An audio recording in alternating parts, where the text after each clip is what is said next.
अस्सलाम वालेकुम जी, welcome to our YouTube channel Bini Talkies. आपका दोस्त उमैद आपके साथ। जी हाँ दोस्तों, फखर जमान के फैंस के लिए बड़ी बुरी खबर जो है वो सामने आ रही है। जी हाँ, जैसा कि आपको पता है कि इतवार के रोज लाहौर कलंदर वर्सेस कराची किंग्स के 19वें ओवर होने के बाद 20वें ओवर से पहले जहां पर लाहौर कलंदर को 5 रन की पेनल्टी होती है, वहीं पर फखर जमान को बॉल टेम्परिंग करने के जुर्म में कसूरवार ठहराया जाता है। और सिर्फ बात यहीं खत्म नहीं होती, उन पर 2 मैच की पाबंदी भी लगाई जाती है। फखर जमान कहते हैं कि इस जुल्म के ज़ाब्ते को, इस नाइंसाफी को मैं नहीं मानता।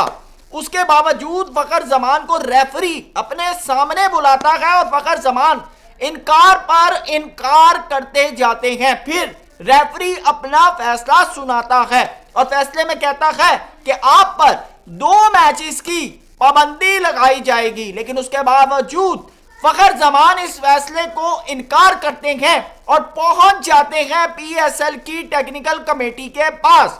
टेक्निकल कमेटी का दोस्तों काम होता है बारीक बीनी से, बिल्कुल करीब से हर लम्हे हर चीज का जायजा लेना, क्योंकि फखर जमान के ऊपर जो आर्टिकल लगा था वो लेवल 3 यानी कि 2.14 की खिलाफ वर्जी लगी थी। और उस खिलाफ वर्जी के तहत कि आपने मैच को गलत तरीके से जीतने की कोशिश की, छीनने की कोशिश की, तो ऐसे में एक प्लेयर के ऊपर ये एक तरह से बहुत बड़ा इल्जाम होता है कि आपने चीटिंग करने की कोशिश की है।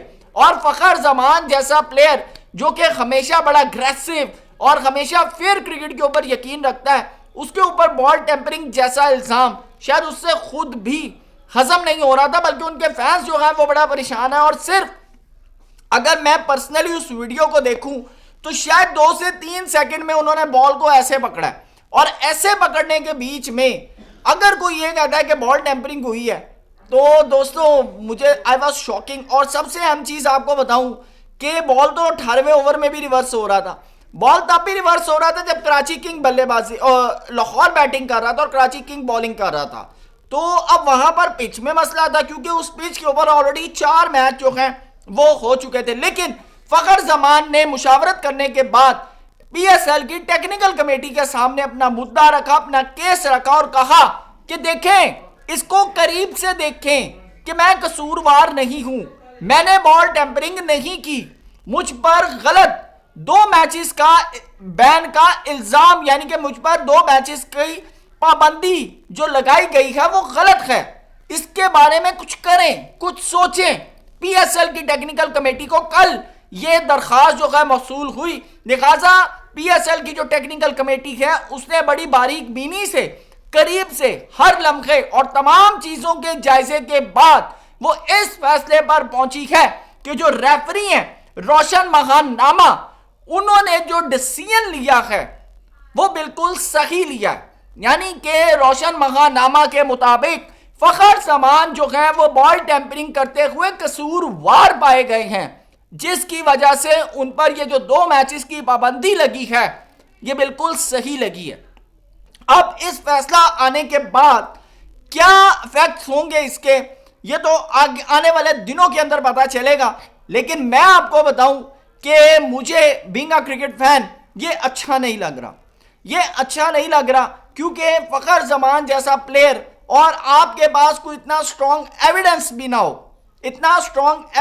हो, कम से कम आपने अगर उन पर 2 मैचेस की पाबंदी लगाई थी तो आप बताते कि फखर जमान ने किस तरह बॉल टेम्परिंग की, फखर जमान ने ऐसी क्या चीज इस्तेमाल की कि आपको लगा कि फखर जमान बॉल टेम्परिंग में मुलव्वस हैं। देखें, ऑस्ट्रेलिया के अंदर जब हुई थी ना, तो वो बकायदा जो हम उसे रेगमाल, वो जो सैंड पेपर जो था वो बरामद हुआ, जिसके अंदर डेविड वार्नर हो गया, स्टीव स्मिथ, इन तमाम को जो था वो रगड़ा लगा था। इसके अलावा भी जब शाहिद खान अफरीदी वो बॉल चबाते हुए बकायदा तौर पर विजुअल्स आए थे, बकार यूनुस, उमर गुल, तो बॉल के साथ छेड़छाड़ हुई हुई थी। लेकिन सिर्फ डी शेप होना बॉल, ये मकसद नहीं है कि फखर जमान जो है कसूरवार है।